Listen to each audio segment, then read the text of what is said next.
bagaimana memiliki hati gembala sesuai dengan kehendak Tuhan kita. Kita belajar untuk love the shepherd, trust the shepherd, dan we feed the sheep. Dan hari ini kita akan diperlengkapi sesuai dengan apa yang sudah kita janjikan dari bulan Januari yang lalu melalui khotbah Pak Harlem juga, bahwa kita akan dibekali dengan skills, hal-hal yang bersifat praktikal. Dan hari ini kita akan memiliki workshop dengan 2 sesi. Dan nanti di sesi kedua akan ada 5 kelas yang berbeda sesuai dengan tanggung jawab kita di dalam pelayanan kita untuk kita bisa belajar bersama-sama di sana. Dan di sesi pertama ini kita akan diperlengkapi oleh pembicara yang luar biasa, dan kita akan diajarkan tentang prinsipnya, bagaimana kita memperlengkapi murid-murid dan bahkan memberi pengaruh buat orang-orang di luar sana untuk bisa mencintai Tuhan juga. Dan pembicara kita hari ini, saya tidak perlu perkenalkan lama-lama karena kita semua sudah mengenal mereka, ya, yaitu Bapak Budi Hartono dan Ibu Listiana.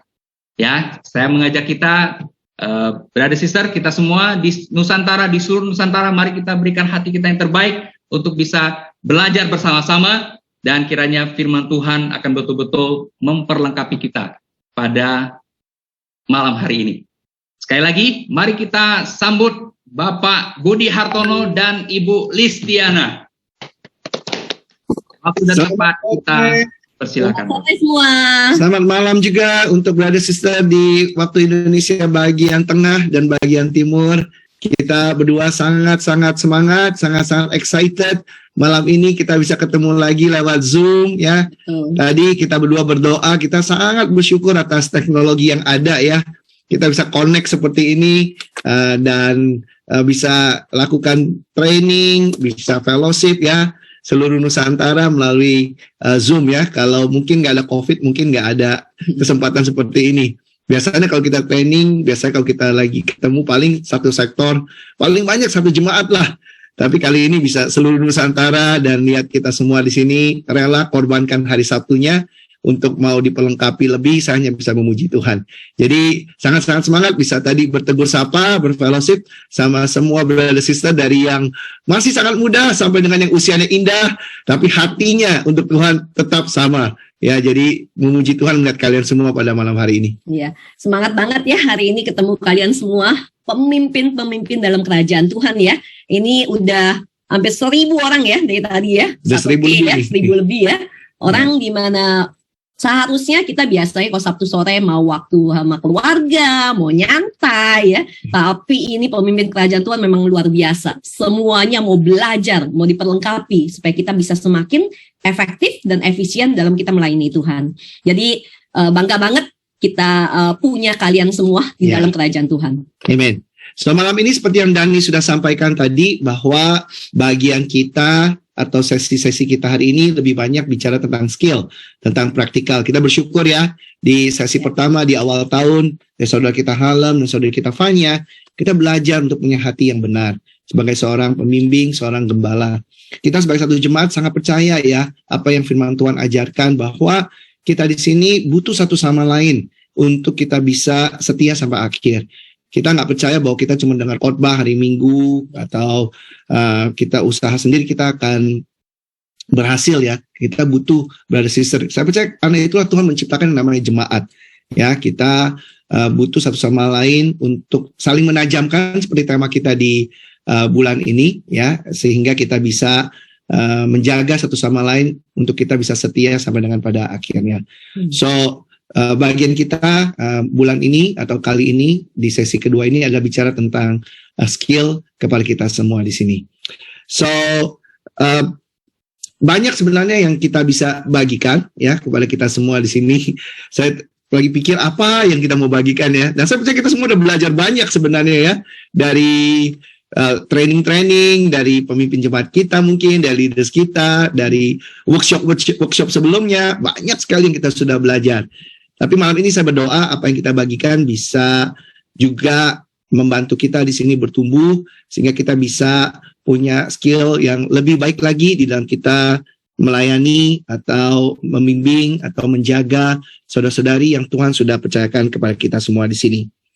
Kita berdua sudah 27 tahun melayani sebagai full time, dan tahun ini masuk ke tahun ke-28 ya, sebentar lagi kita melayani sebagai full time, dan kita bersyukur diberikan kesempatan untuk bisa melayani, kesempatan untuk atau terlibat di dalam kehidupan daripada brother sister banyak selama ini, dan melihat bagaimana Tuhan bekerja dalam kehidupan daripada banyak brother sister yang kami kenal. Hari ini kita mau berbagi apa yang membantu kita sehingga kita juga bisa membantu brother sister kita yang lain. Hari ini kita akan bagikan apa yang kita belajar dari hati dan juga cara daripada Paulus membimbing jemaat-jemaatnya di saat mungkin di awal-awal di abad pertama ya, ketika jemaat-jemaat itu dimulai. Dan malam ini terutama kita akan belajar dari bagaimana cara dan hati Paulus untuk jemaat di Tesalonika. Izinkan saya share screen ya sekarang ya.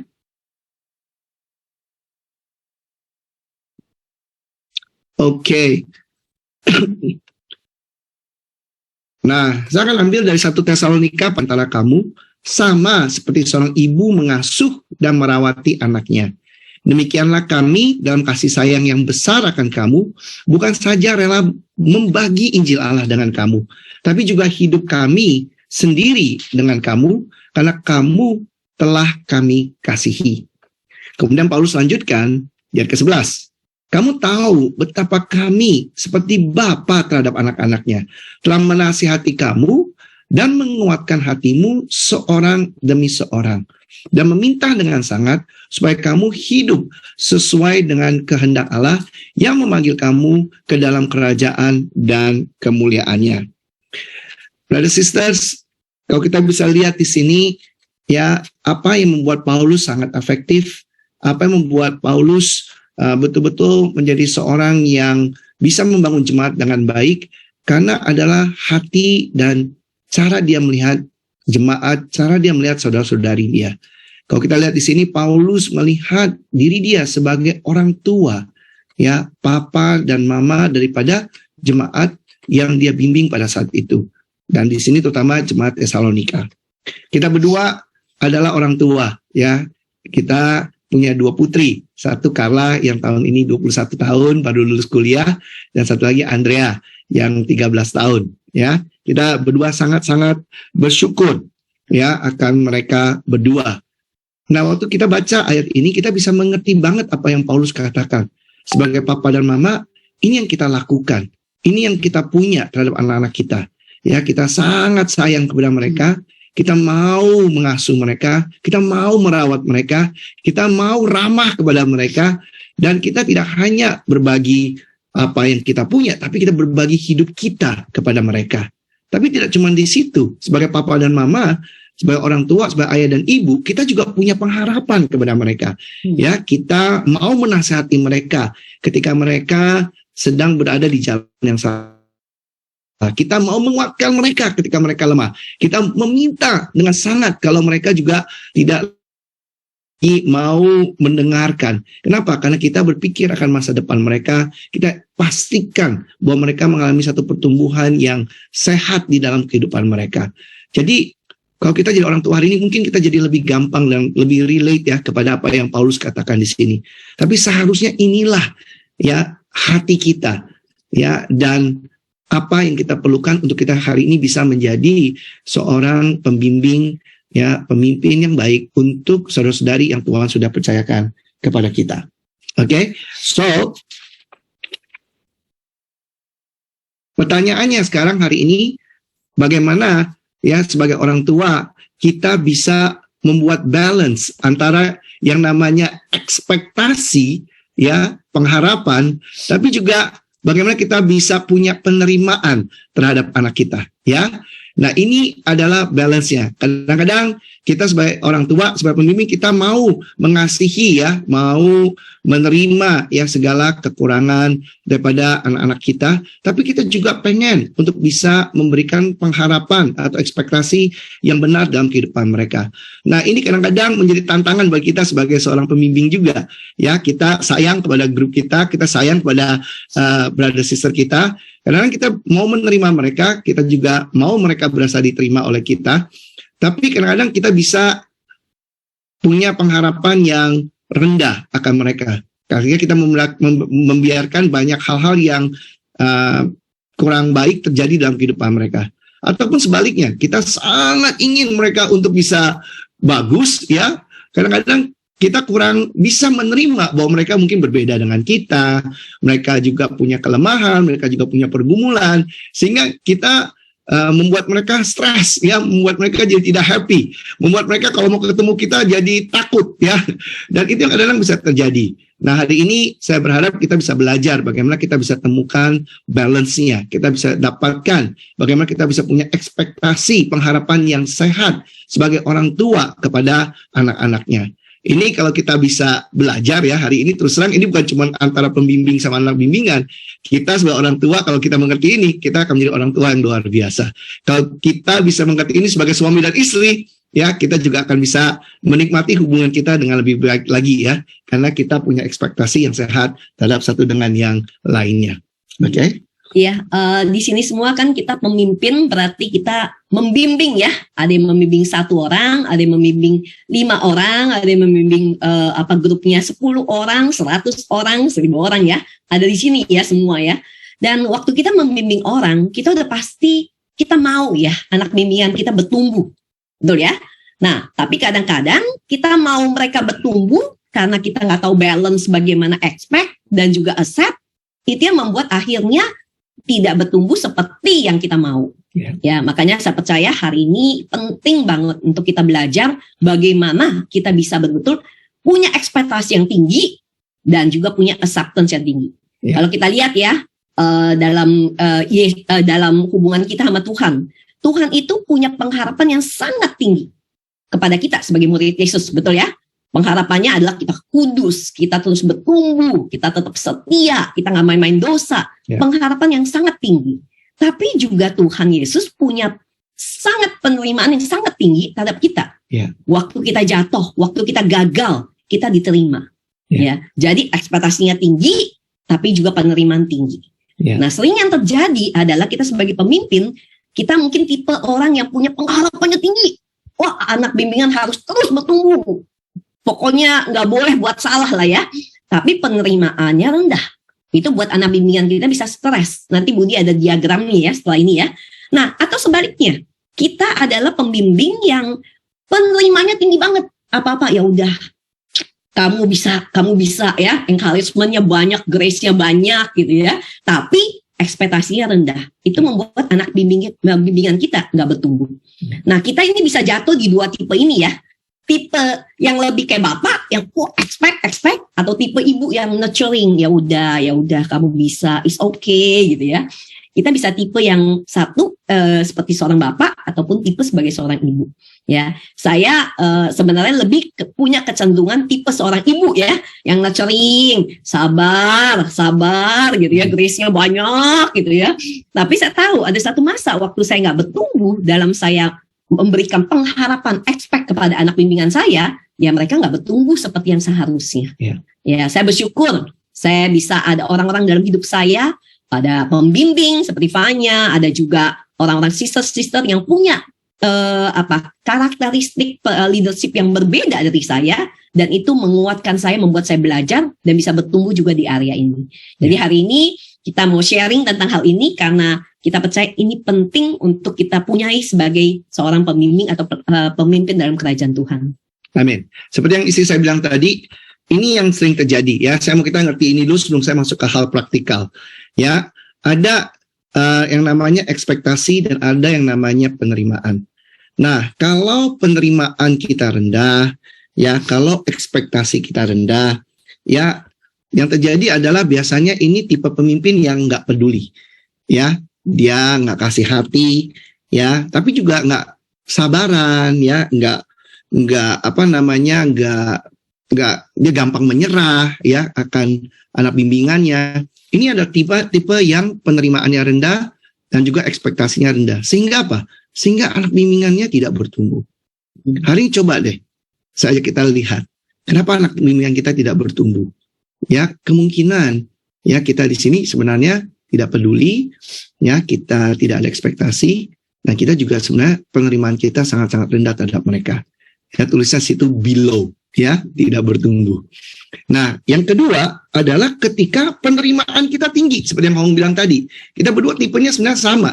Ya, orang suka bilang, kalau sama Pak Budi, sama kita selalu bilang apa? Sabar. Ya, itu kata yang paling sering kita gunakan. Sabar. Ini sehingga dikit-dikit sabar. Ya, nah, yang terjadi apa? Kadang-kadang yang kita perlu berubah adalah kita acceptance-nya sangat tinggi karena ekspektasi kita rendah. Ya, akhirnya apa? Orang bertumbuh mungkin tapi tersendat, ya, pelan. Nah, orang itu kalau dia punya drive sendiri, dia punya tanggung jawab sendiri, dia akan bertumbuh. Tetapi kalau yang enggak, ya akhirnya apa? Akhirnya dia akan sangat pelan pertumbuhannya. Bahkan ya orang bisa melakukan apa yang mereka mau semaunya. Ya, jadi itu seperti itu. Kadang-kadang kesannya seperti ada pembiaran terjadi. Jadi pertumbuhan mereka akan sangat-sangat tersendat. Ya, saya sebut bagian ini adalah slow. Ya. Nah, yang berikutnya adalah mungkin ini ekstrim satunya. Ekspektasinya tinggi banget. Wah, orang harus begini, orang harus begini. Wah, pokoknya ekspektasi tinggi. Tetapi Pak, penerimaannya rendah. Ya, nggak gampang mengampuni, nggak sabaran, cepat menyerah. Tetapi pengharapannya tinggi. Nah, ini yang sering terjadi, anak bimbingan kita jadi stres. Ya, dan tensinya selalu tinggi. Ya, mereka mau ketemu kita malas. Karena mau ketemu pasti stres, ya, seperti itu. Nah, ini saya kategorikan sebagai blow. Artinya apa? Artinya tinggal tunggu waktu meledak ini. Kenapa? Karena di expect, ya, harus begitu, tetapi apa? Tetapi penerimaannya rendah. Nah, yang paling sehat seperti yang tadi kita berdua katakan adalah pengharapan harus tinggi. Yesus pengharapannya tinggi. Dia bilang kita harus sempurna, kita harus kudus, ya, kita harus hidup seperti apa yang dia mau. Tetapi pada saat yang sama, Yesus juga sangat-sangat forgiving. Yesus juga sangat sabar. Yesus juga nggak menyerah. Yesus juga nggak jadi kasar. Ya, Yesus lemah lembut. Yesus menerima bahwa kita bisa buat salah. Ya, itu yang membuat kita bertumbuh. Sama sebagai orang tua terhadap anak kita pun demikian. Ada anak-anak yang sama orang tuanya stres. Kenapa? Karena banyak ekspektasi tapi sedikit acceptance. Ya, ataupun ada banyak anak-anak yang kacau hidupnya. Kenapa? Karena hidup semaunya. Kenapa? Karena banyak penerimaan, dimanja, tetapi tidak ada ekspektasi. Nah, saya berharap malam ini kita bisa jadi pemimpin-pemimpin yang bisa punya pengharapan tinggi, dan harus kita punya pengharapan tinggi. Ya, tetapi pada saat yang sama kita juga harus bisa gampang mengampuni, sabar, tidak gampang menyerah, ya, terhadap orang-orang yang Tuhan sudah percayakan pada kita. Bisa semua sini? Oke, okay? Alright. So sekarang kita masuk praktikal nih, ya. Kita masuk praktikal. Jadi gimana dong, ya? Kita hari ini bisa memberikan ekspektasi kita tanpa kita menyakitkan hati daripada orang-orang di dalam ministry kita. Kelihatan nggak tulisannya? Kalau nggak kelihatan jangan khawatir, nanti kita akan kirim, ya, supaya kita juga bisa ini. Nah, ini dari perjalanan kita sebagai pemimpin, sebagai pembimbing, ini hal-hal yang membantu kita di sini untuk kita bisa punya pengharapan yang tinggi, tapi juga bisa punya penerimaan yang tinggi. Ya, kita pengen bisa expect without exasperating. Kita bisa memberikan pengharapan, ekspektasi kepada mereka tanpa membuat mereka menjadi sakit hati kepada kita juga, oke? Atau menjadi pahit akan kehidupan mereka menjadi seorang murid Yesus. Yang paling pertama, sebagai seorang pemimpin, penting kita jadi contohan. Be example, oke? Be example, oke? Jangan kita di sini meminta, atau mengexpect anak bimbingan kita melakukan sesuatu, tapi kita sendiri nggak lakukan. Ya, itu yang paling menyakitkan hati daripada anak bimbingan kita. Contoh, nggak usah ngomong anak bimbingan lah. Contoh misalnya, ya dengan anak kita sendiri aja. Ya kita mau anak kita saat teduh misalnya. Tapi lihat orang tuanya pun tidak saat teduh. Gimana perasaan anak-anak? Betul tidak? Ya, misalnya kita mau anak-anak kita giving, atau kita mau anak bimbingan kita giving, tapi kita tidak giving. Ya, tentu akan jadi kecewa mereka akan kita. Mereka akan bilang, you don't walk the talk. Kalian tidak hidupi apa yang kalian katakan. Nah, sebagai pemimpin, hal yang paling utama untuk kita bisa memberikan ekspektasi adalah kita sendiri menghidupi ekspektasi tersebut. Be example. Jadi contohan. Ya. Yang kedua, kita harus belajar untuk bisa menjelaskan dengan baik dan sabar. Nah, kita perlu bisa explain clearly and patiently. Kenapa? Kadang-kadang kita nggak belajar untuk menyampaikan sesuatu dengan jelas. Saya lihat banyak anak atau banyak anak bimbingan atau bahkan pasangan frustrasi ya. Kenapa? Karena kita berusaha meminta orang lakukan sesuatu ya tanpa kita menjelaskan itu dengan baik. Orang itu belum ngerti, orang itu belum dapat keyakinan, orang itu belum jelas tentang bagaimana melakukannya. Kita selalu dibimbing dulu, ya sebelum kita disiplinkan anak kita mesti train anak kita dulu. Jangan kita disiplinkan anak kita dengan hal yang kita belum pernah training anak kita. Contohnya, ya kita belum pernah train anak kita untuk ramah, ya kepada orang kalau ketemu. Kita nggak pernah train dia. Tiba-tiba dia nggak ramah sama orang. Terus kita langsung disiplinkan dia. Pasti anak kita akan, kenapa kok tiba-tiba aku didisiplinkan? Ya, tetapi kalau kita udah train, kita jelaskan kenapa perlu ramah, bagaimana itu ramah, apa yang Tuhan mau dalam hal keramahan, dan akhirnya apa? Anak kita jadi ngerti. Nah, akhirnya waktu mereka ketemu dengan orang, mereka bisa ngerti bagaimana ramah. Sama juga dengan anak bimbingan kita. Ya, kita harus bisa explain clearly and patiently. Jelaskan dengan baik dan sabar. Ya, kadang-kadang ya kita harus persiapkan pelajaran dengan baik. Contoh, kita mau mereka bertumbuh di dalam perpuluhan mereka, atau dalam kontribusi mereka, atau dalam givingnya mereka, keterlibatan mereka di dalam jemaat misalnya. Kita perlu siapkan ya pengajarannya. Kita perlu pastikan ya kita sendiri tadi jadi contoh dulu, terus kita betul-betul tahu apa pengharapan yang ada di firman Tuhan. Jadi jangan cuma suruh mereka lakukan sesuatu, tapi kita sendiri nggak tahu ya dasarnya apa. Oke, tapi dengan kita menjelaskan dengan baik, itu akan membantu mereka juga. Iya. Tentang yang di example ya, sebenarnya ini penting banget ya, karena banyak kita karena kita nggak punya contoh hidup ya. Kalau kita adalah pemimpin, jenis pemimpin yang punya self-awareness yang tinggi, biasanya kalau kita lagi nggak beres, lagi nggak benar, kita juga susah ya expect orang, betul ya? Tapi juga ada jenis atau tipe pemimpin yang tidak punya self-awareness, ya. Jadi dia pun hidupnya lagi nggak beres, lagi quiet-an juga lagi, tapi expect orang pintar gitu ya. Nah, ini yang nggak membantu di mana kita membimbing orang. Jadi kita sendiri harus expect diri kita tinggi, bahwa hidup kita ini harus jadi contohan. Dalam apa? Dalam hubungan kita sama Tuhan, dalam kalau kita orang menikah, dalam pernikahan kita, dalam apa? Hubungan kita sama anak kita perlu jadi contohan. Dalam kita juga bicara sama orang ya, dalam kita juga iman kita. Nah, kalau bukan berarti kita ini harus sempurna ya sebagai pemimpin ya. Kita bisa terbuka, kita bisa ngomong tentang kelemahan kita juga kepada anak bimbingan kita, tapi kita juga expect diri kita untuk berubah. Ya, karena waktu kita menjadi contohan, itu yang membuat kita juga confident dalam kita mengexpect orang lain ikut contohan. Itu yang dilakukan Paulus ya. Paulus bilang, imitate saya karena saya imitate Jesus. Nah, itu yang harusnya jadi keyakinan kita. Amin. Nah, berikutnya adalah penting kita di sini untuk explore the condition. Cari tahu dulu, pahami dulu keadaannya.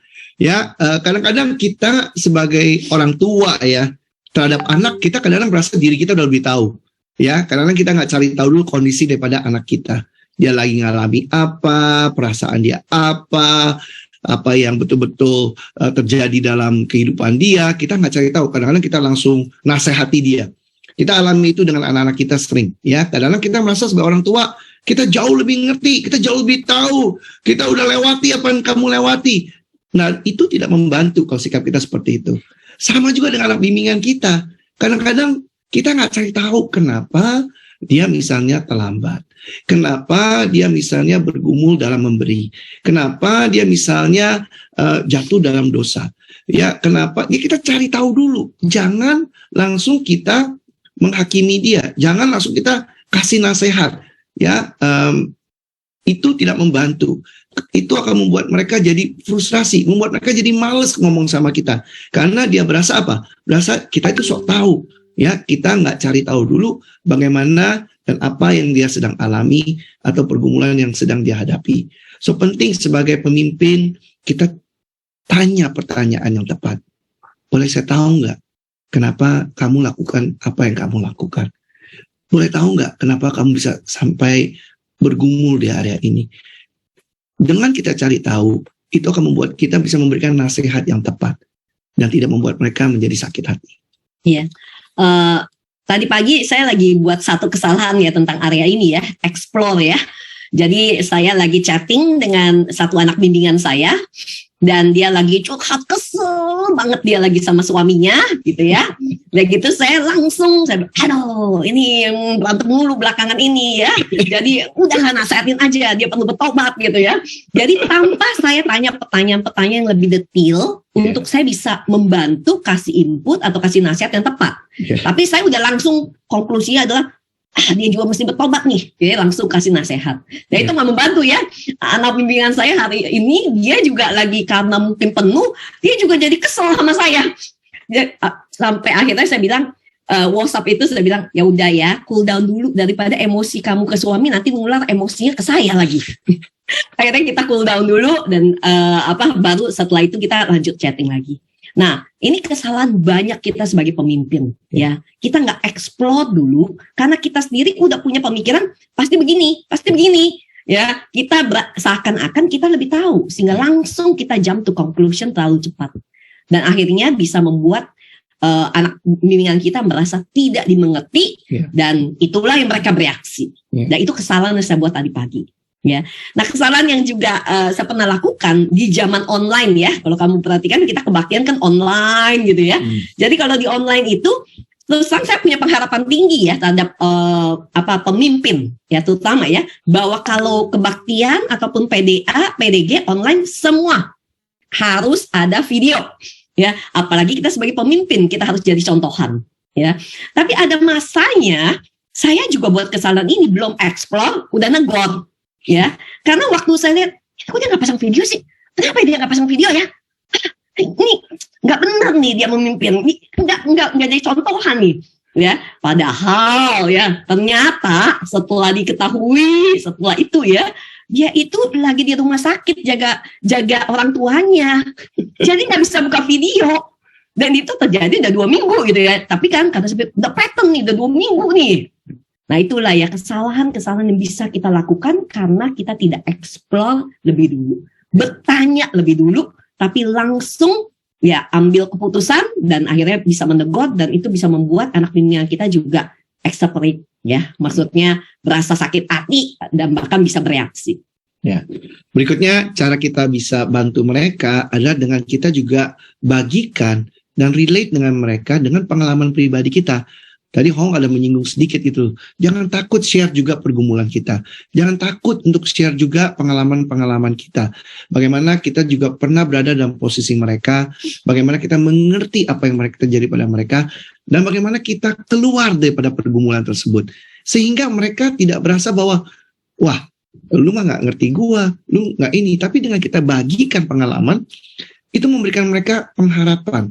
Mereka jadi berasa kalau kita bisa berubah, dia pun bisa berubah. Oh ternyata pembimbingku juga punya pengalaman itu. Ya contoh misalnya saat teduh. Ya mungkin dia bergumul saat teduh. Ya jangan kita datang sini. Kok bisa sih kamu bergumul dalam saat teduh? Kamu ini murid Yesus sama bukan? Kalau murid Yesus harusnya kamu tidak bergumul dalam saat teduh dong. Kalau kamu ngomong kayak gitu, besok dia keluar dari jemaat. Ya kan? Atau mau minta pembimbing. Atau minta pembimbing baru. Harusnya bagaimana? Harusnya ya kita bilang, saya yakin kita pernah bergumul dalam saat teduh juga kan? Ya, saya sering bergumul dalam saat teduh. Saya cerita bagaimana waktu saya bergumul dalam saat teduh. Saya bahkan cerita bagaimana saya bergumul dalam doa. Apa yang saya sampaikan waktu saya berdoa karena saya bergumul. Jadi istilahnya saya percaya kita semua pernah mengalami pergumulan juga. Nah, paling enak kita bantu orang itu, kita ceritakan pergumulan kita juga, sehingga mereka bisa relate, dan waktu kita bilang kita bisa berubah, mereka pun percaya mereka bisa berubah. Jadi jangan segan untuk berbagi pengalaman dan pergumulan kita kepada mereka. Iya. Ini yang kita perlu juga berubah ya dalam hubungan pembimbingan ya. Kita perlu punya hubungan yang dua arah. Kata saling yang di Bible ajarkan itu dua arah ya, namanya saling ya, berarti kita ke dia, dia ke dia, anak bimbingan kita ke kita. Dan dalam hal sharing life kita, sharing pergumulan kita, sharing apa yang terjadi di hidup kita, seharusnya adalah dua arah. Saya berapa hari yang lalu baru ketemu dengan satu yang Christian, bukan yang Christian lah, orang yang bahkan baru direstorasi sebenarnya, tapi baru direstorasi, yang mengalami berasa pergumulan dengan pembimbing karena berasa itu satu arah. Jadi dia yang cerita aja, dia yang confess aja, dia yang harus terbuka, cuma satu arah. Dan itu nggak membantu hubungan itu. Nah, saya berasa kita semua perlu bertumbuh untuk menjadi juga pemimpin-pemimpin yang bisa membangun dua arah. Ya, kita juga punya pergumulan. Saya ingat sebulan yang lalu ya, saya ada satu orang dalam grup yang bukan anak bimbingan saya, tapi pembimbingnya berasa udah stres bagaimana bantu anak bimbingannya ini untuk bersaat teduh. Ya, karena udah bertahun-tahun nggak berubah-ubah gitu ya. Jadi dia udah mau give up gimana bantunya.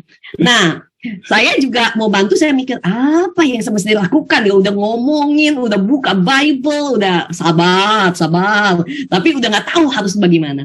Tapi tiba-tiba waktu satu hari ketika saya lagi doa tentang dia, tiba-tiba dapat ide. Ya, dan sempat saya itu Roh Kudus ya, dapat ide untuk bagaimana membantu dia dengan saya sharing juga apa yang saya juga bergumul. Jadi saya bilang sama dia, nah saya ini lagi bergumul belakangan ini untuk konsisten olahraga.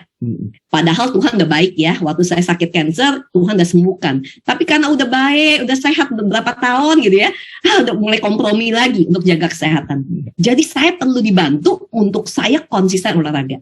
Nah, orang ini konsisten olahraga, tapi tidak konsisten quiet time. Jadi saya bilang, kita gantian ya, saya follow upin kamu tentang quiet time, kamu follow upin saya tentang olahraga.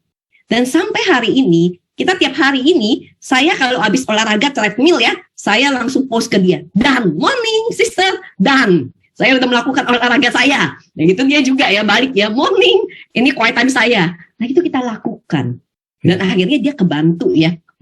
Nah saya percaya gitu ya, itu kita bisa lakukan karena saling. Dia nggak merasa cuman dia yang dituntut atau dia yang selalu harus dikasih tahu, tapi sebenarnya kita pun ada hal di area kita yang kita perlu berubah dan kita bisa dibantu kepada orang-orang yang mungkin itu orang bahkan punya kekuatannya itu. Percaya sama kita, apa yang kita bagikan hari ini, ya, ini sangat bisa diterapkan juga kita sebagai orang tua. Ya, kalau kalian terapkan ini dengan anak-anak kalian, ini akan membantu juga. Ya, dan ini juga bisa diterapkan dengan pasangan kita juga, percaya sama saya. Kalau kalian lakukan ini dengan pasangan kalian pun, ya hubungan kalian juga kalian akan bisa enjoy. Oke? So berikutnya, exercise grace. Ya, artinya apa? Kita harus punya banyak kasih karunia. Ya, jangan sulit untuk mengampuni, harus gampang untuk mengampuni. Ya, apalagi harus sabar. Jangan personal, jangan dikit-dikit. Kenapa dia kayak gitu? Kenapa dia kayak gitu? Jangan. Ya, don't take things personal. Ya, ini yang buat kita akhirnya bisa terus bertekun, terus sabar kepada orang tersebut. Ingat, untuk kita sendiri berubah dalam satu hal aja, kita butuh waktu lama. Ya, orang juga butuh waktu untuk berubah. Jadi, sangat penting kita di sini penuh dengan kasih karunia. Ya, itu yang buat kita bisa expect, ya, tapi pada saat yang sama mereka juga merasa diterima dengan segala kelemahan dan kekurangan mereka. Setiap orang berubah dengan fase yang berbeda-beda, kecepatan yang berbeda. Kita jalan aja nggak sama cepatnya, betul tidak? Ya, langkah kita nggak sama, betul ya? Orang juga berbeda-beda. Kalau hari ini kamu bisa berubah lebih cepat dalam satu hal, belum tentu brother sister kita yang lain bisa berubah secepat itu. Tapi dengan kita sabar, itu akan membantu mereka untuk mereka juga berubah. Oke? Berikutnya adalah kita perlu be excited with every progress. Ya, ini sangat penting banget. Ya, artinya apa? Artinya setiap perubahan mereka, setiap hal yang mereka bertumbuh, kita semangat, kita lihat, kita puji. Ya, jangan kita di sini hanya fokus kepada apa yang mereka masih kurang. Nah, kadang-kadang sebagai manusia kita cenderungnya seperti itu ya, kurang, ya, yang salah kita lihat, yang bagus kita nggak lihat. Ya, kadang-kadang sama anak kita juga gitu. Kadang-kadang sama pasangan kita pun begitu, betul ya. Tapi sebenarnya yang membuat orang bisa berubah lebih cepat adalah kalau kita sini jago untuk melihat perubahan progres yang dibuat oleh anak bimbingan kita, pasangan kita atau anak-anak kita. Puji, jangan pelit pujian. Ya, ini kita baru hari ini tadi konseling dengan satu couple yang sebenarnya perubahan study ya, ini lagi study Bible.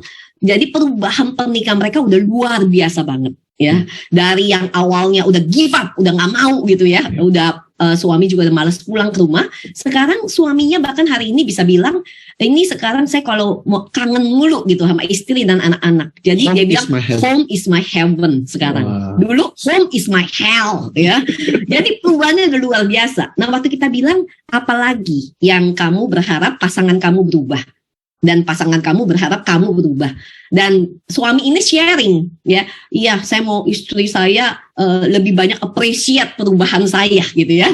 Jadi dia bilang masih pelit, istri saya pelit untuk kasih encouragement atau pujian, gitu ya. Nah saya merasa iya ya, kita pemimpin juga kadang-kadang gitu ya. Mungkin ada sebagian kita karena masih kepengaruh mitos orang Chinese. Kalau dulu papa saya orang Chinese ya, bilang gini, jangan dipuji-puji, nanti kepalanya gede, gitu ya. Jadi ya kalau bagus udah harus semestinya begitu, gak usah dipuji, gitu ya. Nah tapi kalau lagi jelek, wah langsung di pick up, dilihat dan ditegur. Salah itu. Seharusnya kita pinter juga, bukan cuma pinter dalam lihat mereka salahnya gimana untuk bantu berubah, tapi juga pinter melihat kelebihan mereka atau progres mereka, dan kita puji dan kita encourage mereka. Itu yang membuat mereka semakin semangat untuk mau berubah lebih lagi. Yes. Berikutnya adalah jangan lupa buat rencana. Apa yang orang itu mau berubah, pengharapan kamu gini, tuangkan dalam rencana. Jangan cuma expect, kayak tadi contoh ya, istri saya berharap ya si sister ini berubah dalam 1 dunia. Dia buat rencana, ya gimana caranya. Ya, karena itu yang akan membuat apa yang diharapkan bisa terjadi. Banyak orang hari ini punya pengharapan tapi nggak punya rencana. Nah, ini yang kita perlu duduk. Gimana saya bisa bantu kamu capai ini? Gimana saya bisa bantu kamu di area pergumulan kamu di sini? Apa planningnya? Ya, 1 dunia dari mana? Mau belajar apa? Follow up sesudah itu. Penting banget ya untuk kita menjalankan apa yang direncanakan. Penting untuk dimulai dengan kita punya rencana dulu. Oke? Berikutnya apa? Kita juga perlu evaluasi prosesnya. Ada yang efektif, ada yang tidak efektif. Apa yang tidak efektif? Ya jangan dilakukan terus, diganti. Ngerti maksudnya ya? Nah ini yang akan membuat orang merasa, oh oke, ada pengharapan. Kenapa? Karena dia lihat jalan yang ini dituju nggak tercapai, coba cari jalan lain. Kayak tadi istri saya, itu contoh yang bagus sekali. Saya lihat sister ini hari ini saya sangat happy gitu. Maksudnya melihat bagaimana dia bisa berubah dalam hanya hal sederhana seperti saat teduh. Tetapi istri saya udah coba ngajarin, coba inspirasi, coba sharing, coba ini, nggak berhasil. Hanya ketika dia bilang, ayo kita saling follow up dengan exercise secara spot sama follow up secara ini malah it work out. Jadi kita harus kreatif. Ya kalau misalnya sesuatu tidak berjalan, ya kita evaluasi, kita ubah caranya sehingga kita bisa bantu orang itu untuk bisa bertumbuh. Iya, salah satu yang bisa membantu kita dalam execute dan juga examine ya, adalah kita minta nasihat sebenarnya. Ya, saya percaya waktu kita minta nasihat atau kita sharing ke orang-orang leader-leader yang lain, dapat ide-idenya tuh jauh lebih banyak. Jadi kita bisa coba ini, coba itu gitu ya, daripada ide kita yang sendiri yang udah mentok, udah nggak tahu lagi seperti apa. Ya, minta nasihat. Buat ini sebagai satu habit sebagai leader ya, untuk kita banyak minta nasihat dan belajar satu sama yang lain.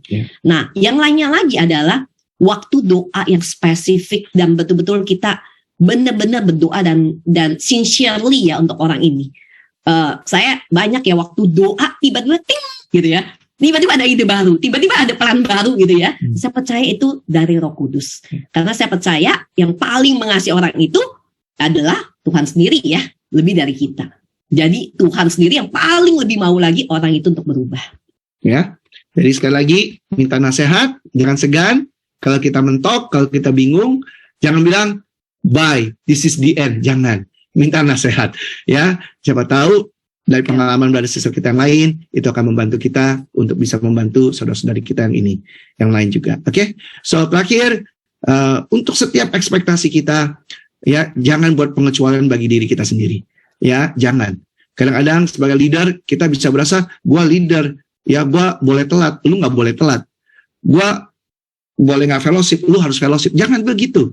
Ya kalau kita begitu itu sikapnya, saya yakin mereka tidak akan terinspirasi. Ya, jadi jangan ada pengecualian buat kita. Apa yang kita expect kepada anak bimbingan kita sendiri pun harus jalankan. Oke? Sekali lagi, ini adalah hal-hal praktikal yang saya berharap membantu kita semua di sini di dalam kita memberikan pengharapan yang sehat kepada anak-anak bimbingan kita. Saya garansi sekali lagi, kalau ini kita lakukan di dalam pembimbingan kita lakukan ini bahkan dalam pernikahan kita, bahkan di dalam parenting kita, percaya ini akan membuat anak-anak kita, anak bimbingan kita, pernikahan kita juga bisa bertumbuh. Oke? Saya mau tutup dengan satu hal yang saya mau encourage kita semua di sini. Ya, ada cerita tentang seorang tukang kebun. Oke? Kalau kita tahu tukang kebun, ya, kadang-kadang untuk membersihkan sebuah kebun seperti ini, ya, membersihkan dari daun-daun, ya, butuh mungkin 2 jam, 3 jam untuk akhirnya bersih ya. Nah mungkin setelah dia bersihkan, dia lihat, wah, dia puas, ya, dan dia happy. Tetapi yang terjadi adalah biasanya tukang kebun datang lagi besok pagi, betul ya, apa yang dia lihat? Oke? Yang dia lihat adalah kembali kebunnya kotor lagi, betul tidak? Dengan daun-daun kering, betul ya? Nah, pertanyaan saya adalah, wajar nggak kalau dia lihat daun-daun kering ini, besok harinya terus dia bilang gini, kok rontok lagi ya? Kok banyak lagi daun keringnya ya?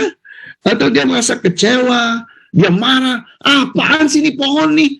Kok rontok mulu, kemarin gue udah bersihin susah-susah, sekarang kotor lagi? Ya, atau ya orang itu sedih, aduh usaha gue sia-sia lah. Ya, gue udah bersihin kemarin, ya, gue udah capek-capek, ya, balik hari ini apa? Rontok lagi, ya, kotor lagi. Nah, kenapa saya mau share ini? Karena kita pasti akan bilang bahwa sikap daripada tukang kebun itu nggak wajar. Ya, namanya juga tukang kebun, ya kan? Namanya juga berhubungan dengan pohon, ya nggak? Pasti hari ini diberesin, besok apa? Kebunnya akan apa? Kotor lagi, betul nggak? Daun akan rontok lagi. Ya, dengan kata lain nggak? Selama pohon itu hidup, pasti akan ada daun rontok. Nah, kita lihat tukang kebun, kalau dia bersikap seperti itu, kita bilang, apa-apaan sih ini tukang kebun? Ya kan? Kok kayak gitu? Tapi hari ini saya mau ajak kita juga melihat kepada kita semua di sini. Brothers sisters, sebagai pemimpin, ya, kita berhubungan dengan manusia.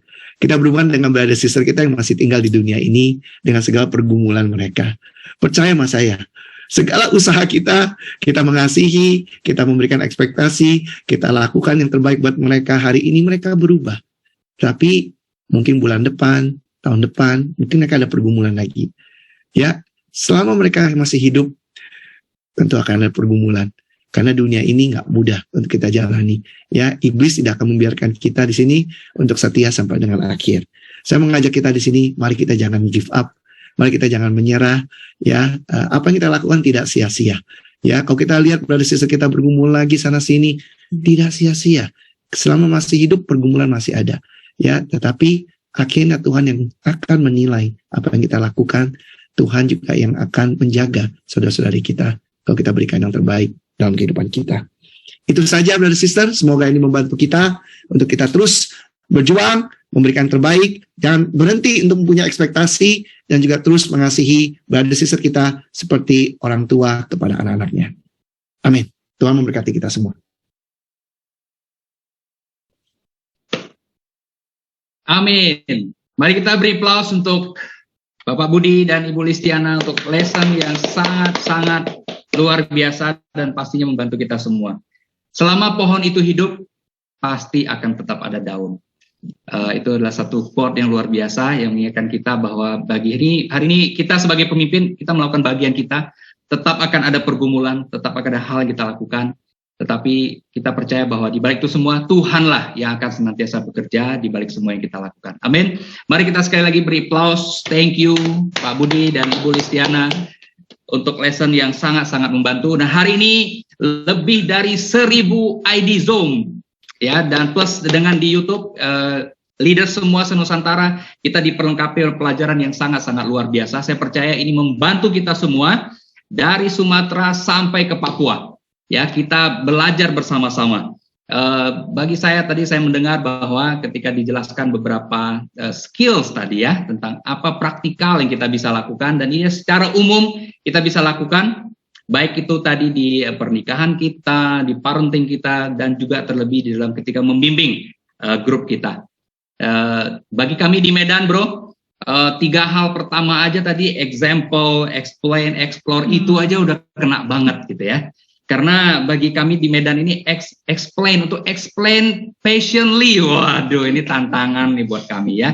Jadi memang belum apa-apa kita tuh nggak explore dulu ya. Kita nggak explore duluan gitu. Kita nggak mau cari tahu, pokoknya kita bimbing saja. Yang penting kamu harus berubah. Ya, karena kita mau cepat bro di sini bro ya. Makanya kita sering bilang tolong apakan apa itu dulu supaya nggak apa kali. Saking kita mau cepatnya ya. Saking kita mau cepatnya. Tapi ini sangat membantu sekali untuk kita bisa lebih sabar ya, untuk kita bisa praktekin dalam kita membimbing anak bimbingan kita, dan juga ketika kita mengajar Alkitab ya. Dan saya percaya kita semua pemimpin di sini terbantu ya. Dan kita rekam lesson hari ini. Jadi saya mengencourage kita untuk mari kita ambil waktu untuk menontonnya sekali lagi. Kita beri waktu kita untuk menonton sekali lagi, karena sayang sekali karena begitu banyak hal praktikal tadi jika kita lewatkan begitu saja ya. Mari kita ambil ini dengan serius, kita belajar bersama-sama. Sekali lagi mari kita beri aplaus untuk Pak Budi dan Ibu Listiana. Thank you sekali lagi bro, sis ya, untuk semua hal yang sudah dipersiapkan, dan ini sangat membantu kita semua.